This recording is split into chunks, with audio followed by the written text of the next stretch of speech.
Molar pregnancy అంటే ఏంటి, దీని సిమ్టమ్స్ ఎలా ఉంటాయి, దీని ట్రీట్మెంట్ ఏంటి?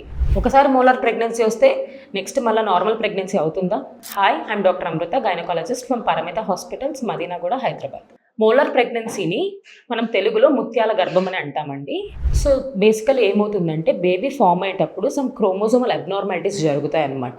అంటే ఒక ఎగ్కి 2 స్పర్మ్స్ రావడం, ఇలా చాలా అబ్నార్మల్గా అది కలిసినప్పుడు ముత్యాల గర్భం అనేది వస్తుంది. సో బేసికల్ దీని సిమ్టమ్స్ ఎలా ఉంటాయంటే విపరీతమైన కడుపు నొప్పి రావడం, బ్లీడింగ్ అవ్వడం ఇలా జరుగుతూ ఉంటుంది.